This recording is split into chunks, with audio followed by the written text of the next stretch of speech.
My apologies. I am honored to welcome Melissa Bard, who is a 1987 graduate of Greencastle Antrim High School and serves as the Vice Chancellor for Human Resources at California State University System, the largest university system in the country. As Vice Chancellor, Melissa provides strategic leadership for the CSU's Comprehensive Human Resources Department, which supports 23 campuses, 52,000 employees, and 500,000 students. Prior to joining CSU, she held the HR leadership positions at East Carolina University, Penn State, the State System of Higher Education, and Citibank. Melissa earned a Bachelor's of Science in Human Resources Management and a Master's of Science in Human Resources Management, both from the University of Maryland University College. She currently resides in Long Beach, California, and returns to Greencastle often to visit family and friends. Welcome, Melissa Bard.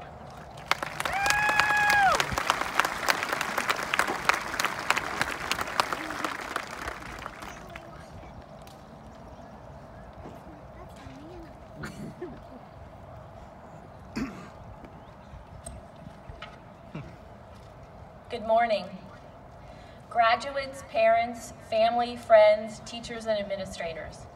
Thank you for inviting me here today. I am honored to share in this special day that each of you will remember for the rest of your lives.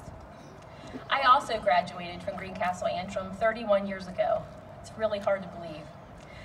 As I look out at all of you, I remember my own youth. I lived over on Grant Street, just a few blocks away, where I was raised by a loving mother. It was always just the two of us. I'm an only child, and my father has never been in my life, physically, emotionally, financially, or otherwise.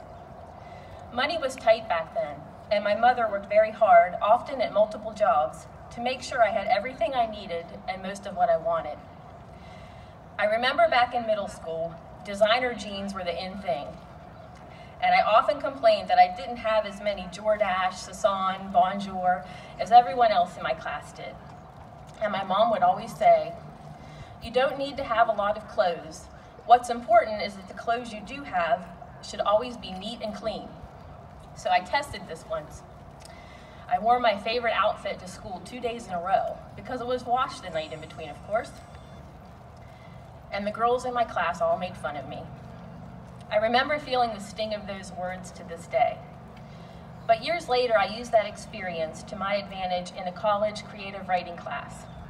The assignment was to write about a school memory, and I wrote a light-hearted essay about that incident. And my final parting words in the essay were to always listen to your mother, except when it comes to fashion.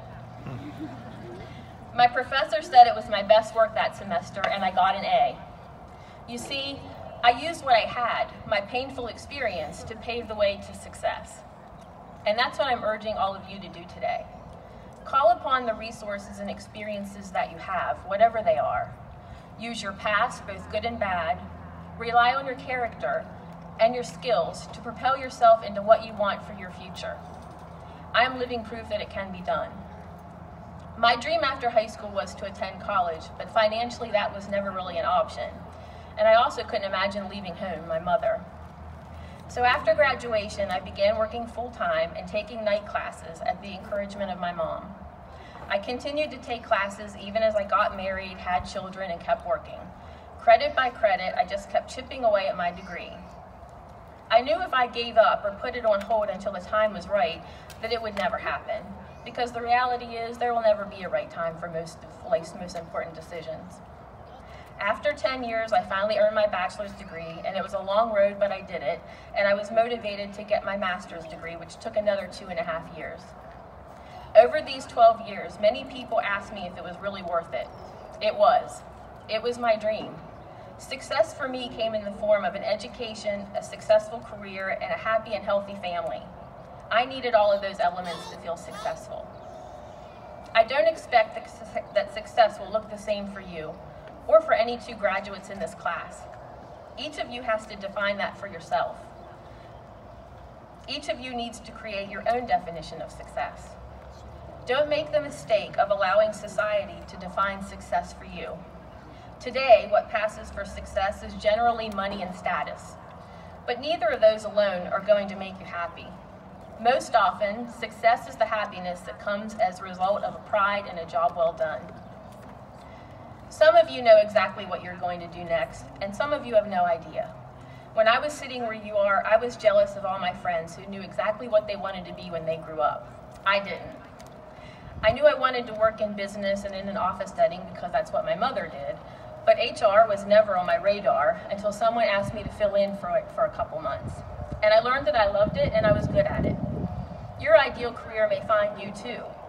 So be open to learning new things and taking chances. So what have you done so far that you feel proud about? Is it building things with your hands, serving people, protecting others, taking care of animals?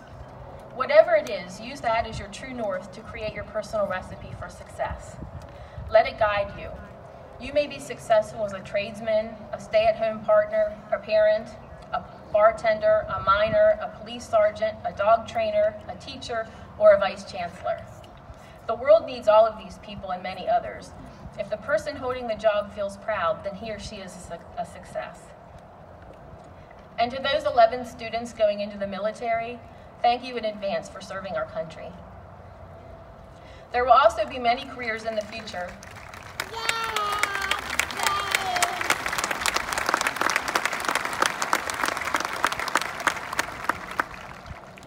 There will also be many new careers in the future that don't even exist today. You may become a mechanic working on self-driving cars or manage a fleet of robots. If you steer yourself into the right areas that you're passionate about, you will be in the right place when those jobs are created. No matter how you define success for yourself, there are a few things you will need in order to achieve it. First, you'll need perseverance. It won't always be easy, and don't expect just to fall into success. You have to work hard to achieve it, and you can also count on setbacks. It may also take longer than you think because life gets in the way. Life is not a straight line, it's more of a zigzag. So don't get discouraged when things don't go as planned. Just reset and keep on going. You also make mistakes and you'll probably fail along the way, and that's okay too. What's important is how you handle those failures and learn from those mistakes. There is deep learning in failure. The key is to identify what went wrong and adjust your plan so you don't make the same mistakes again. While you are learning and making your way towards success, it's a gift to have a strong support system. I was fortunate to have one. But there will always be people who will question your priorities and be critical of your choices. They won't always support you or even agree with your decisions.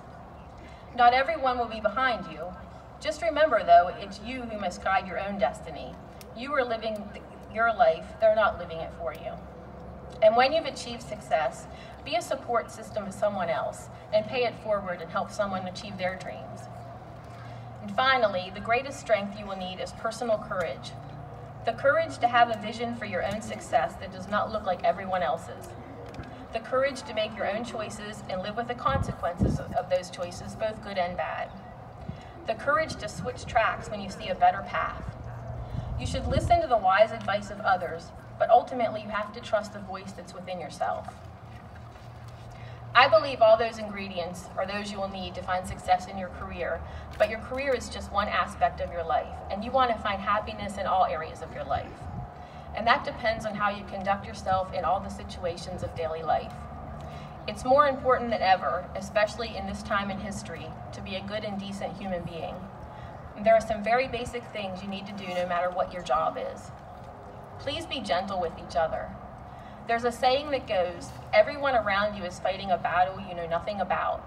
That's true. Look at your classmates sitting around you. You don't know the trials these classmates are facing, and you shouldn't assume that their problems are smaller than yours. If you approach everyone with this mindset, you will learn to handle people with more care. This especially extends to social media, where there is a distinct tendency away from kindness. I opened with a story that would probably be labeled as bullying today. It hurt my feelings, but it's nothing like the bullying that takes place today with technology. Think before you speak, or text, or post. 140 characters can devastate another person. Finally, try to be a light. The world that we live in today can be a very dark place. It's easy to pay attention to the things that make us angry or frightened, It's easy to focus on the trivia and lies that vie for our attention every day. We need to set our sights higher, to focus on the important things, and look at our commonalities rather than our differences. We need to raise each other up, not tear each other down. If you aim to do that, then your measure of success will be great by any yardstick. In closing, I would like to thank my family who is in the audience today for supporting me on my journey, especially my dear mother who will turn 75 on Thursday. Today I shared my story, and I hope that you learned something from it. Today you are beginning to write your own story with a blank page in front of you. It's scary and exciting at the same time. But just remember that you and you alone are writing the story of your life. Take control and plan your destiny. Thank you.